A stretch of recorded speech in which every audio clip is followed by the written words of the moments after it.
All right. Scott, there was one more question if you wanted to answer that. Sure, if I'm still on audio. You're still on audio, yeah. Okay. Yeah, Roman asked if you're going to try to fuse as many vertebrae together as you could, basically in the spine of an alien type creature. What could you get away with? I would say, depending on how flexible you wanted the limbs to be, especially in the case of the hind limbs right at the point of the pelvis, how flexible of a ball and socket joint you wanted to give them, more perhaps mammal-like than dinosaur-like there. You could actually get away with essentially an entirely fused back that was quite short if you wanted to. You would obviously have to have several vertebrae in the neck, at least at the base of the neck and the back, be free to allow some motion. But again, if you wanted to add a very flexible ball and socket joint between the head and the neck up at the top, and especially if you wanted to give them really long arms or hands or a trunk so they didn't have to move their heads around a whole lot, you could go away with a heck of a short and really fused and largely immobile spine. I don't know how common it would be, but there's no reason you couldn't do it. Cool. All right. Let me just get this positioned.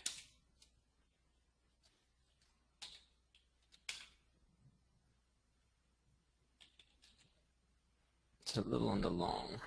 All right, guys. So what I want to talk about today, real simple mechanisms inside of ZBrush. But before we get into any of the ZBrush components, I kind of want to talk about just a general idea of structuring things and taking this knowledge that you're getting from Scott, starting to put that into an artistic framework. So let me start my screen drawing program, actually. Dun, dun.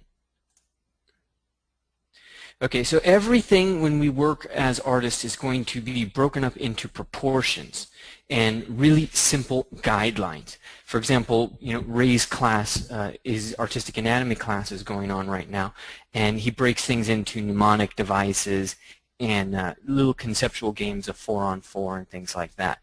So what I'm going to do right now is you could be doing yourself. It's actually from Jack Ham's book, and this is coming from Marshall Vandriff's animal anatomy class. So he's the one that pointed us all to this. So those of you who have seen it will kind of see where I'm going with.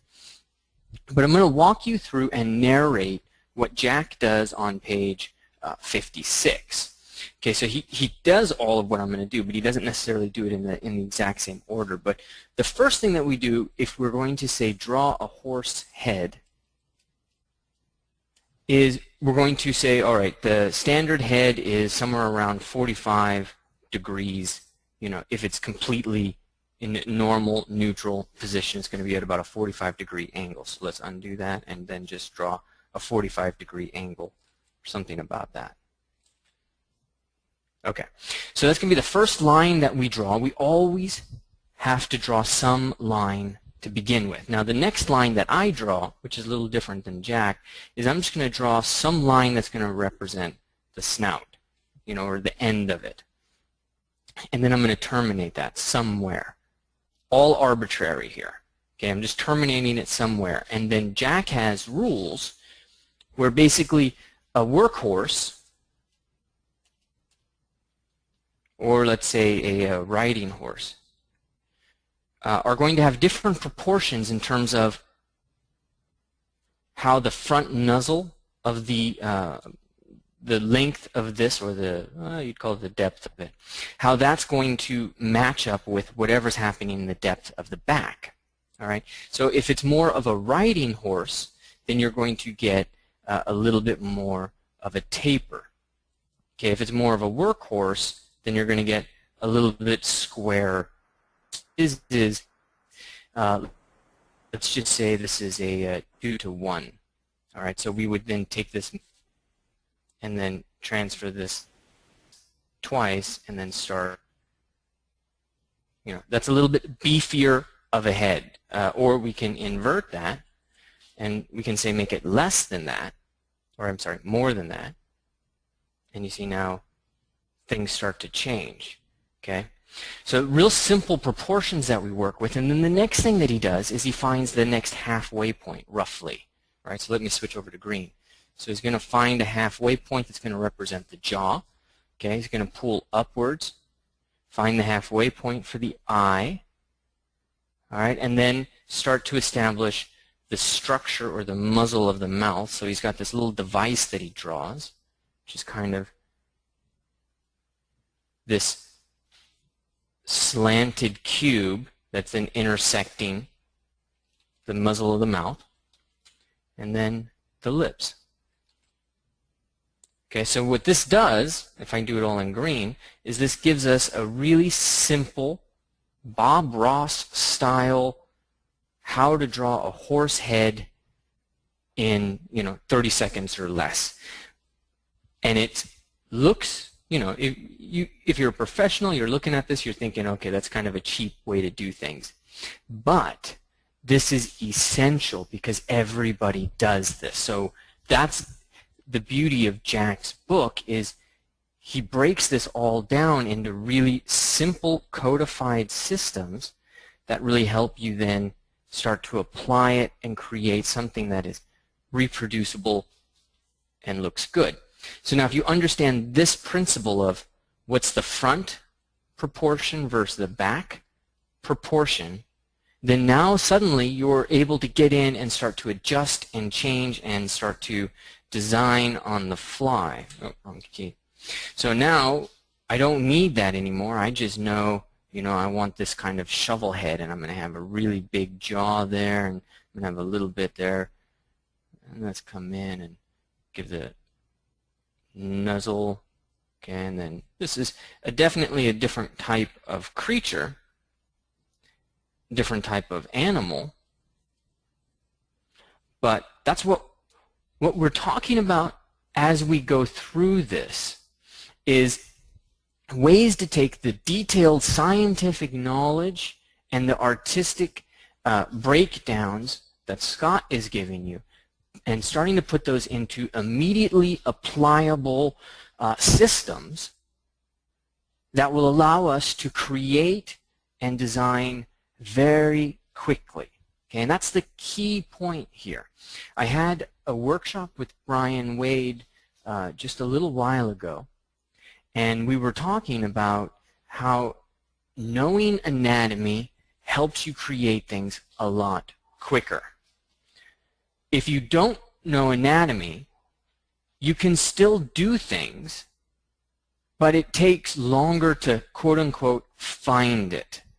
Okay, so for example, I can do this in a drawing because this is a really important point. But let's say I don't really understand anatomy, and I'm going to kind of come in and start to create a character, a human. Let's say, okay, I'm just kind of moving around until I get something that kind of fits, and I'm going for the pelvis, and okay, it's in there, and let's go to the legs, and well, what do I want to do? Okay, I don't know where that arm's going, I don't know how long that is, and let's come back in and do something. All right? That's if I don't know anatomy, I don't know what I'm doing. My brain is literally going point, point, point, point, point, step by step, draw this, try this, find this. And you see immediately what happens is proportions get out of whack.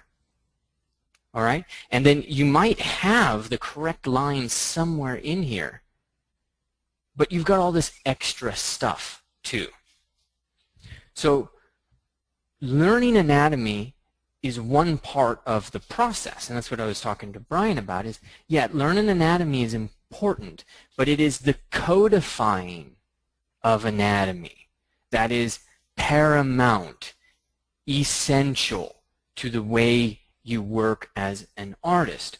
And that's really the thing that's incredibly exciting to me about this class, is because we have all of this information that Scott's given us. Stiff backs equal longer necks, okay, and then the proportions of different parts of the bones.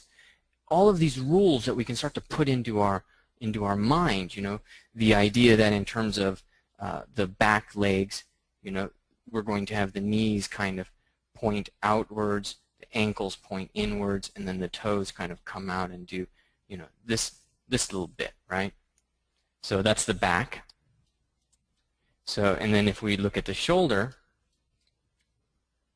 you know, we're going to have a slightly different arrangement where things are going to kind of move out and then in and down. You know, so they're moving out and then in and down, right? This is how a lion works. And you can really see that in the way a lion walks. You see those paws pointing out and to the side. So taking this information, codifying it first into line drawings like this and into line drawings like this,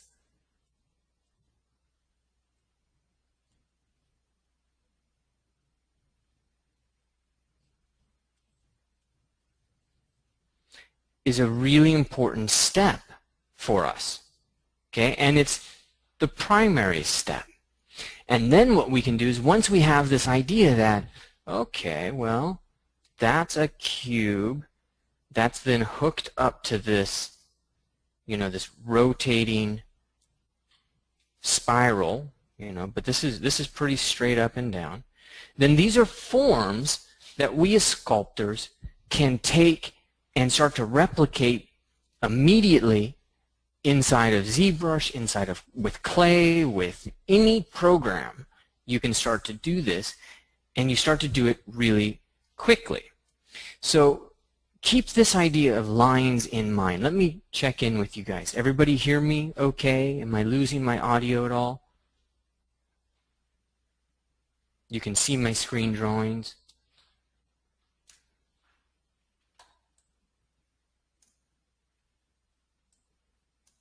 Okay. And you can see the screen drawings, right? Yes. Okay. All right, so keep this in your mind, okay? But what I want to do right now is take something that we learned from Marshall's class, which is the idea of this grid, okay? A really important concept, if not, in my opinion, essential concept. The most essential concept is this idea of a grid, a rectangle, that you divide in half. I have applied that to every single thing that I have sculpted, every animal, since the moment Marshall brought that to my attention. So let me just pull this up and we can just draw from up here. So I'm going to outline it. This is the grid. And the way this works is that animals, creatures, will have different relationships between the ribs, pelvis, shoulder girdle, okay, legs, you know, we should say the rear limbs, the front limbs, or forelimbs, however you want to call it. Okay, tail, neck, head. All right, what are the proportional rules guiding the creation of these 1, 2, 3, 4, 5, 6, 7, 8 different distinct parts? This grid is the foundation for me for anything else that goes from here. So let's just do a horse real quick. Okay, a horse is going to have the rib cage a little bit more like this. The pelvis is going to be mostly in this upper quadrant with the femur towards the back half of that pelvis, coming all the way down and touching on that halfway mark.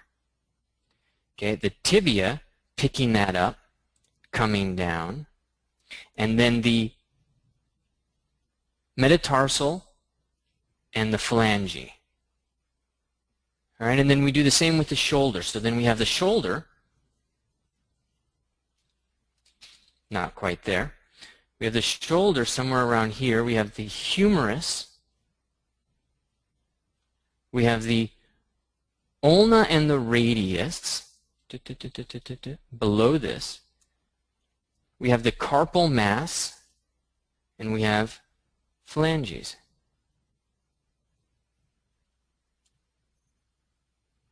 right? And then we have the neck starting at roughly halfway. So this is 1/2 and 1/2, and then we have boom, boom, boom. We have 1/2 and 1/2. Head, horse head comes out, horse head comes out, and then these guys are going to all come together to then create the rest of what we know. Okay, that's a little bit more like a donkey, but you get the idea. And then the muscles are going to come down and down. Okay, down and around and down, and all of that.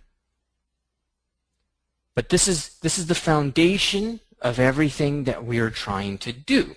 So this is kind of more of a donkey because of the head. But if we come in now and say, let me see if I've got enough undos. I'm going to take that same grid and I'm going to do a lion real quick. Okay. Now a lion, in actuality, I have these guys. I drew them on a piece of drywall. Let me grab the drywall.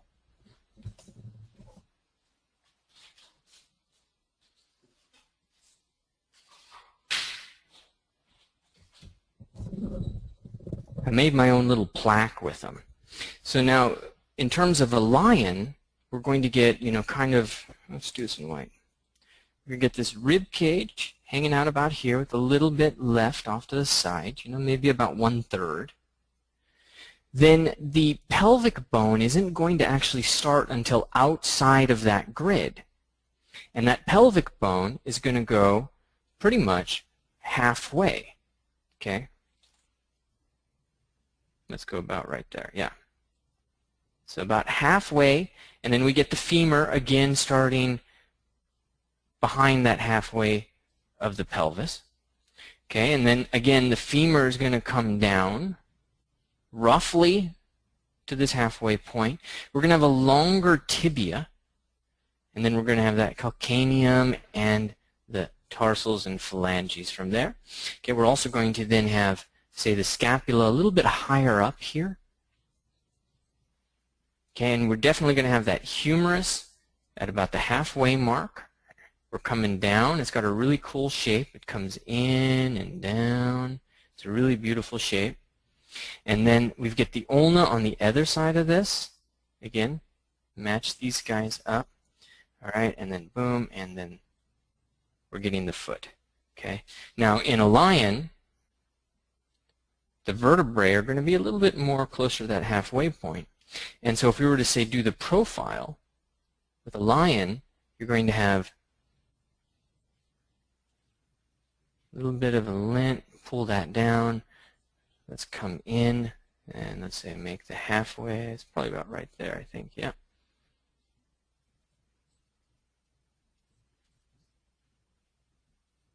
Okay. Come back in, get these muscles in there. Okay, and we've got to adjust the profile. Got to get the tail in there. But we're on our way to creating a lion using that grid as our main stepping point. Noticing that the ilium is at the edge of that grid.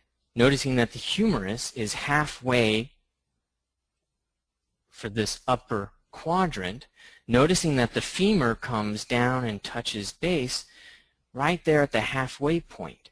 So what we learn from this, and really what we do, is we get quarter, third, and half measurement points that we can quickly apply to any creature, any concept that we're working with. So now, how do I make that work inside of ZBrush?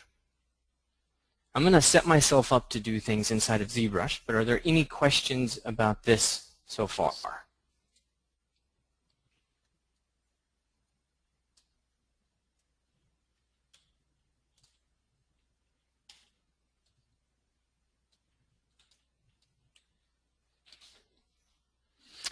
Sebastian, Animal Anatomy class? Yeah, we just have to wait for Marshall to be available, and we will run it again.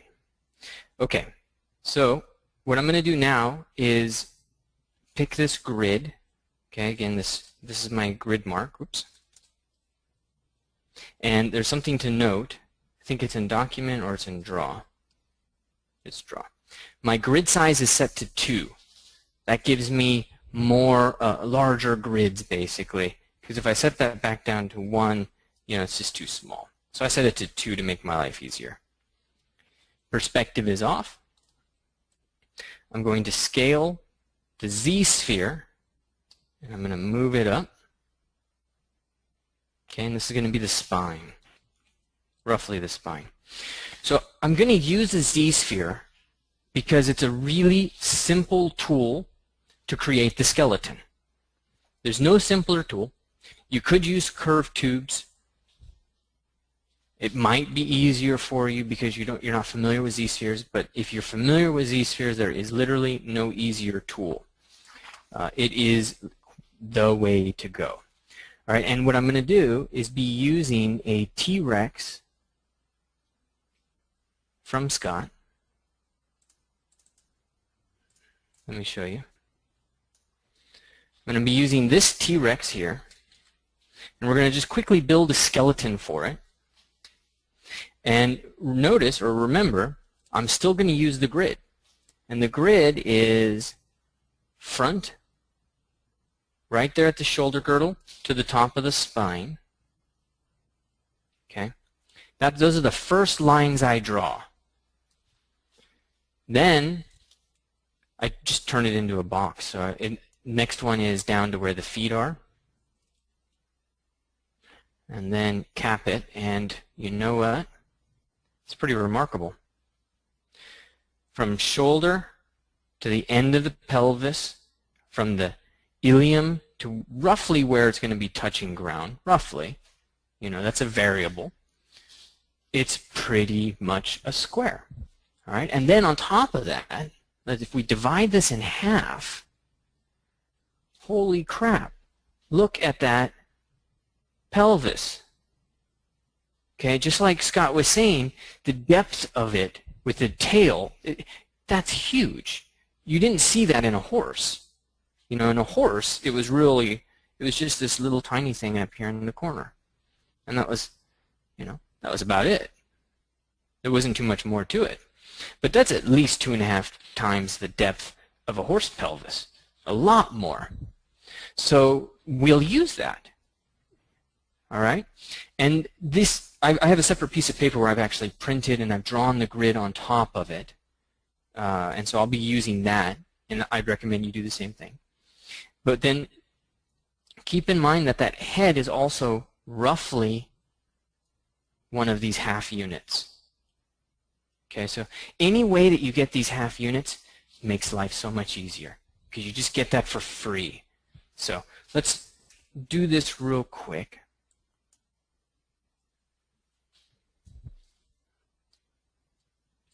And there's my grid. So I'm going to just come into draw with symmetry on.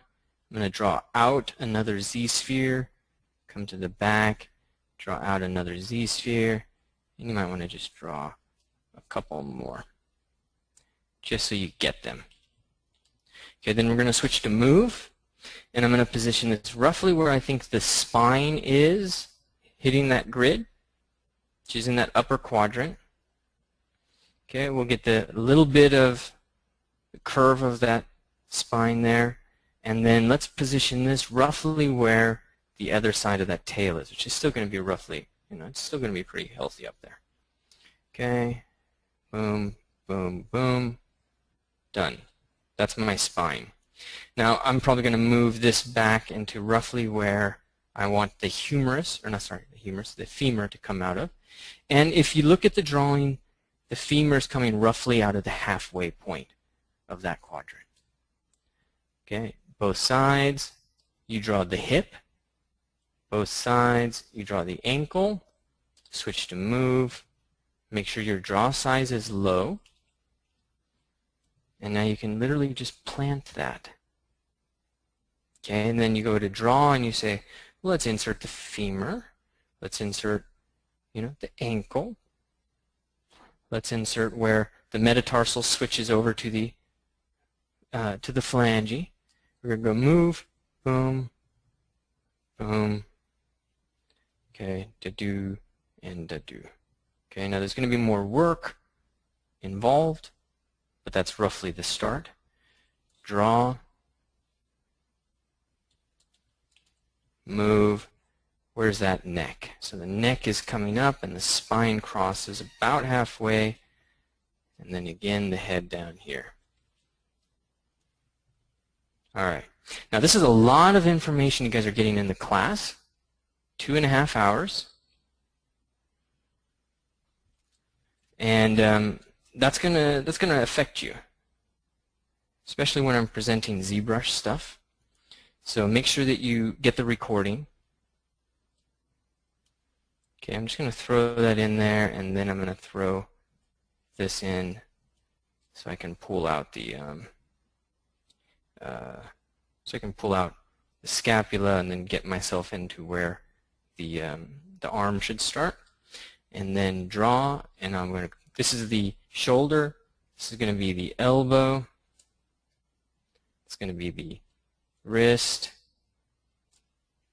So let's move them into position.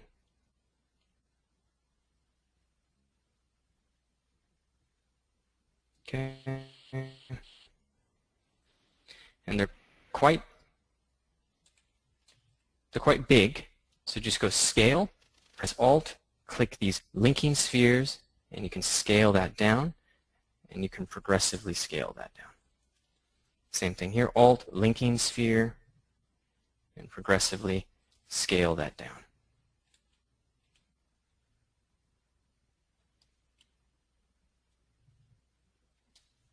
All right, and then draw, and let's throw the tail on.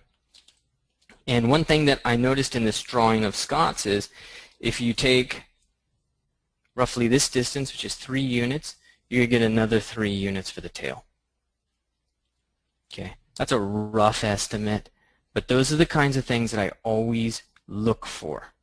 So boom, boom, boom, that's 3 tails, and it looks like it's going to drop.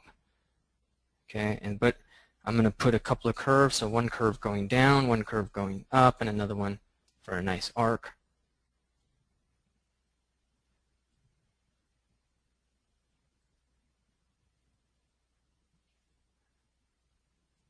Okay. It's using that IK that it has. Scale and scale that tip down. We have a side view skeleton of a T-Rex kind of in play here, which is really cool. And we can take this further, and I recommend that you do. Add the other digits.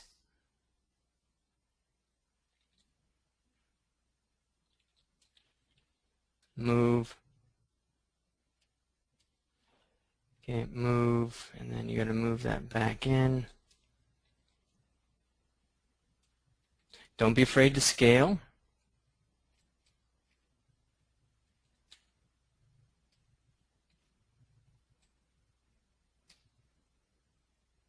Okay, there's a lot to show here.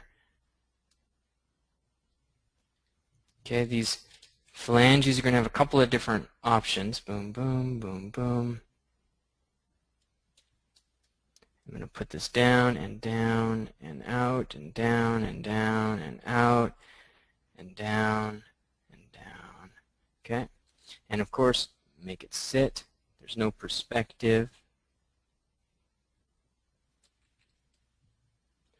Okay, and you can just adjust that as you wish. Okay, and then we come in and get the 2 little fingers. Boom and boom. All right, and all right, and I'm going to just keep these real simple. Yeah, you know what? It is usually better if you articulate the Z-sphere. It's just, there's something about it. If you can articulate it, it just helps, because it's kind of hard to get some of those bends. All right, so I'm just going to leave it at that. Now, next question, and this is something that, this is what we're talking about with the side view, the front view. Sorry, not the side view. Side view we have, but then what are our resources for the front view? Okay, and this is where we have to think about things from a top view in all actuality. What are the proportional elements now that we know, because we have a grid line. That's a grid, that's a grid. So how does the width of the creature line up with what we know to be the height of the creature, right? And how far out would we pull? Let's pull it out. It's really close in there. How far out would we pull this? So let's ask Scott. That's a great question. Yeah, that looks pretty good for the hips.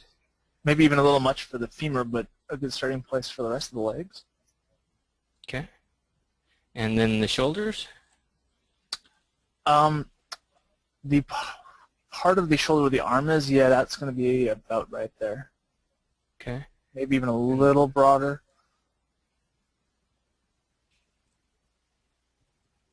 And then pull in at the... Yep, and the elbows can actually stand out quite a bit, though, on these guys. So they've got quite a bit of tummy there to get around. Okay. So, I think I got it roughly in line. Mm-hmm. Okay, let's put perspective on. And do we need to do knees out, ankles in? Knees out. Probably once the knees are out, the hips themselves could go in just a little bit if you're modeling the femur point rather than like the outside of the flesh. Yep. Okay. And that doesn't look too bad, actually. Okay, so we have perspective on, and we've got the beginning going, and pretty narrow, huh? Well, until you add the rib cage. They're quite tubby in between. Okay, so the roundness is going to happen right around. Yep. Well, actually, the rib cage is up in there. That pelvic structure is quite a massive block back there. Yep. Okay, cool. So now you've got this done. And I've only been at this 30 minutes, but I've been explaining it. So I'm sure your brain is at varying stages of decay at this point. So what I recommend you do is practice creating these skeletons, these grids, and start working with the creatures, and then pay attention to the next 5 minutes of what I do. The next 5 minutes is all I'm going to ask for, and then we can call it a day, and then you'll be able to go on about your business. But what I'm going to do is append a polysphere into my subtools. Okay, let me turn solo off. And then I'm going to go into that subtool, and I'm just going to say, turn on Dynamesh. Let's make sure I got the right subtool selected. Yeah. And I like a resolution of 64.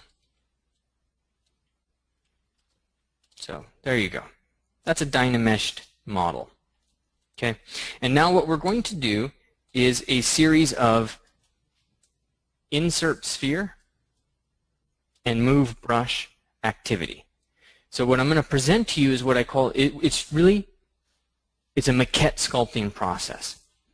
It is exactly what you do in clay. You put down a piece of clay, and then you stretch and manipulate and move that clay around with your finger, with a wooden tool, with a rake, with whatever. But it's put clay down, move clay around. So we're starting with a ball of clay, and we're starting with the move brush, and symmetry is on. So we're just going to move this so it fits in and kind of represents that massive pelvic girdle that we saw. Remember that pelvic girdle has got that pubis shooting forward, ischium, and then we've got the ilium, and all of these pieces and parts functioning up here. Okay, and obviously we're going to push it back until we get to roughly where that femur is, and then we remember that Scott was saying that this really dips in. You know, it gets really shallow in here, right? Room for the adductors, a whole bunch of other stuff. Okay, you can always turn solo on. You can switch to a brush like Trim Dynamic. Okay, you can use that to give you a really nice blade back there. And then you can also use it to help you start to create a bit of a blade along the front. You know, whatever that function is going to be, what I want you to be thinking about is just simple tools to make that happen. Really, really simple tools. So now we have this. Then the next thing I do is I select Insert Sphere. Okay, now I have that mapped to the number 1 key. Otherwise, you come in and you select Insert Sphere. This process, I use just this. I will occasionally use curved tubes, occasionally, but I don't use it very much because this process is so much faster. Once I started doing it, I was just amazed. It just makes life so much easier. Plus, it keeps different poly groups for each section. So I don't have to worry about things. You know, I just come in and it masks off that section quite nicely. You know, and so now I can just push one into the other just to get it to kind of function. And then let's look at it from a front view. Let's get that rib cage that Scott was talking about. So you want to tell me, Scott, about how far out I should kind of rough this in?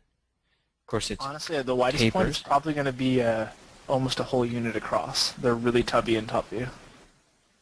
Okay, so a whole unit. I got to translate that, and that's going to be roughly. Is it going to be between the pelvis and the neck? So somewhere here. The widest point will be there, or just in front of there. Yeah. Okay. And so, realistically, you may have to push. The arms are good, but you may have to kind of push them like forward a little bit onto the. Okay. Enlarging. So those will go forward. Yep. So that's huge. So he's got this narrow pelvis here, and then the rib cage comes way out, and then you get the neck hole. Yep. Cool. All right. So I'm going to eyeball that and try to remember it. And then I'm just using my pin to check my measurement. It's a global pull out. Okay, it keeps life simple. And then I come into the side and I kind of, you know, give it the individual shape that it needs to have, whatever that is.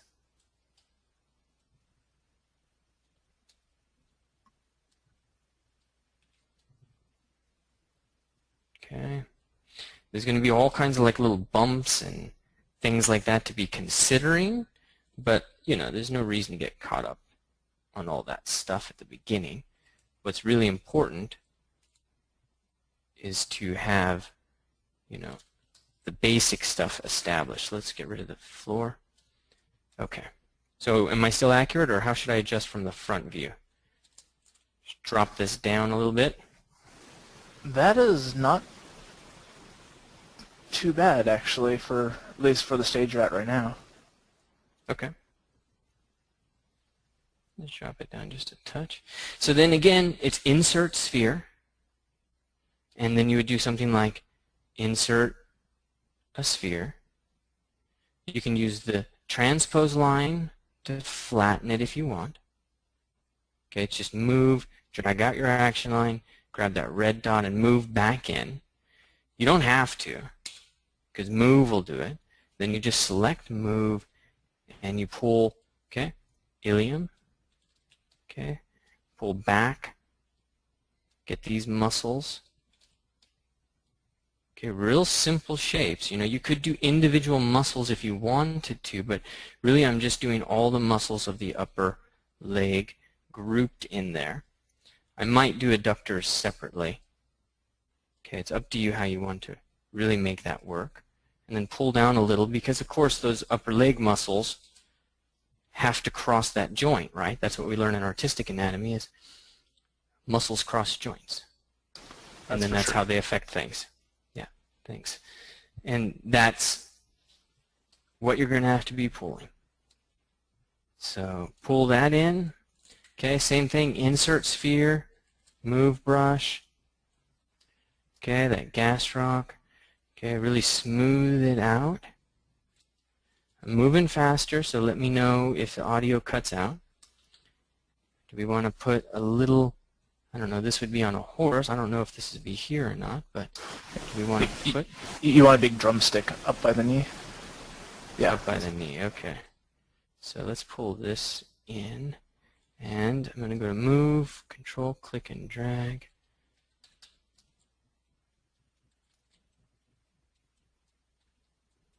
Something more like that, right? Yep. And probably the knee's a little straight, but since you'd be rigging it, it's not the end of the world. Okay. Or you can move it. All right, and then of course, okay. And then now I might go into curved tubes because, correct me if I'm wrong, Scott, but I think the dinosaur, the vertebrae, they're, let's get it here. You know, we have to, it's longer, not longer, but I mean they have a lot of width to them this way. Yes, they do. Yep. And less from this view. So it's more, they're more like this longer board, you know, than a square. So with that done, I might just put a little curved tube in there, go to stroke, snapshot it, move it off to the other side, and then it just helps that Z-sphere and give it depth. Okay, and so now we've got to adjust the arm, but I did that in roughly 5 minutes. Okay, and I'm going to leave it here. I've got other stuff I can make available to you that shows you, documents much more of the finished process, but we're at almost 3 hours. So I want to call it a day on this point and get any immediate questions that you have. Okay, and while you're writing your questions down, I'll remind you that first we're in Dynamesh. Okay, not essential because I haven't Dynameshed it, but you cannot have subdiv levels. So no subdivs. Okay, and then insert sphere. And then move. And of course, put your Z-sphere skeleton on top. The reason why I do a Z-sphere skeleton is because it's the skeleton. And it's the exact same reason why Scott was starting with the skeleton today. And it's the reason why when they teach you anatomy, skeleton's the first thing they teach you. And that's because muscles attach to a skeleton. So you got to have the skeleton. And the skeleton is the proportions of everything. I mean, fossils are skeletons, and look at how much has been derived from that. I mean, it's more information's known now, but it's pretty crazy. All right, shoot me some questions, guys. How are you doing? Brain dead? Massive brain dump? Everything okay?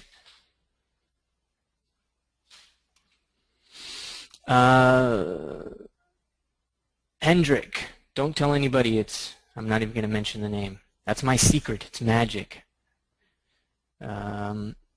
Sebastian, I answered you. Remy, yeah, definitely chubby fellow. Remy, I'm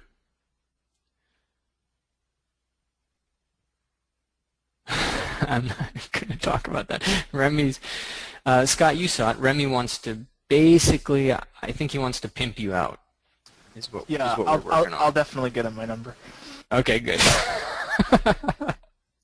Isan, if you have any questions, guys, please send them to support@visualarium.com, support@zbrushworkshops.com. They're the same address. They go to the same place.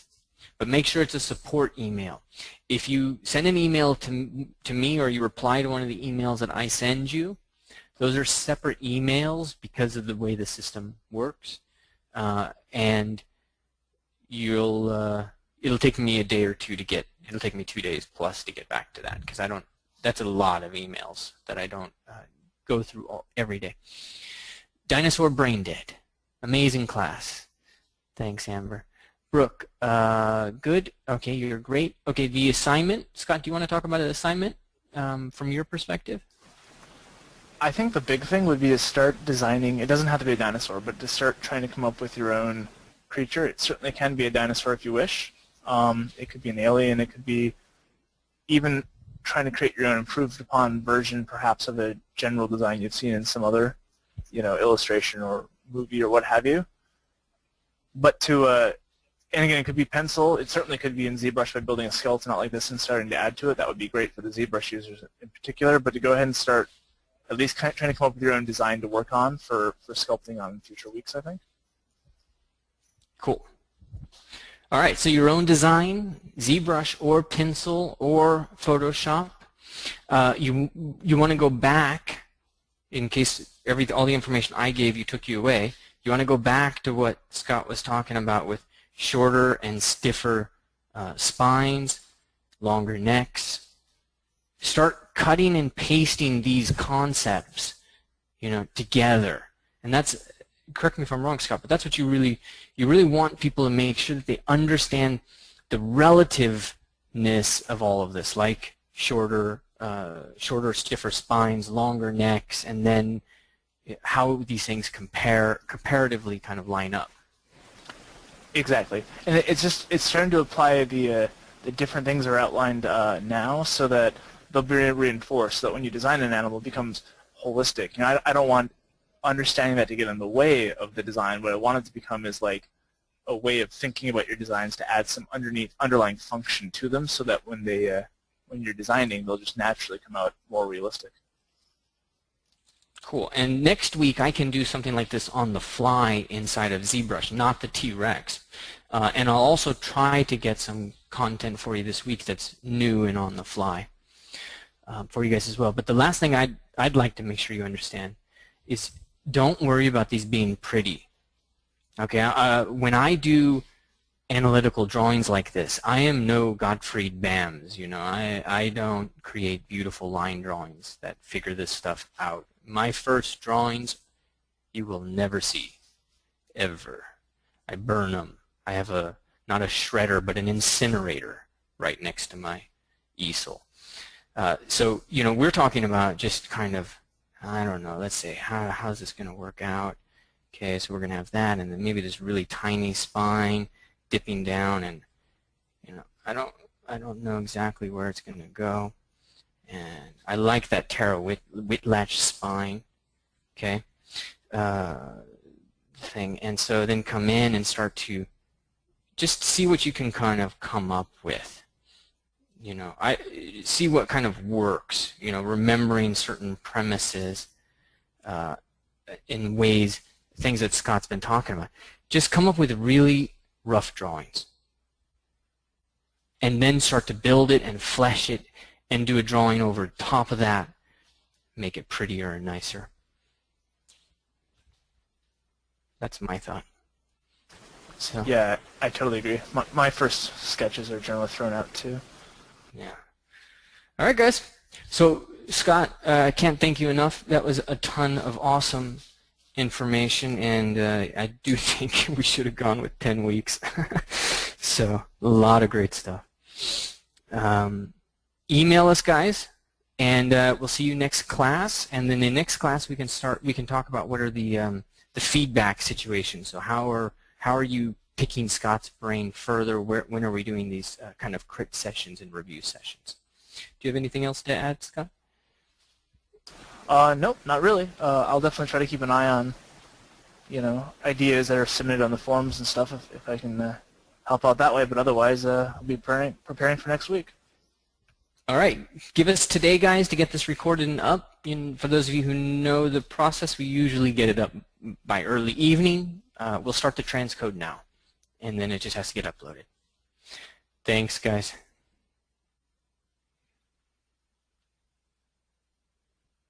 Thanks, Remy. Yeah, so awesome. Congrats, Will, again. All right, guys, I'm going to sign out, and we will see you then. Thanks, Scott.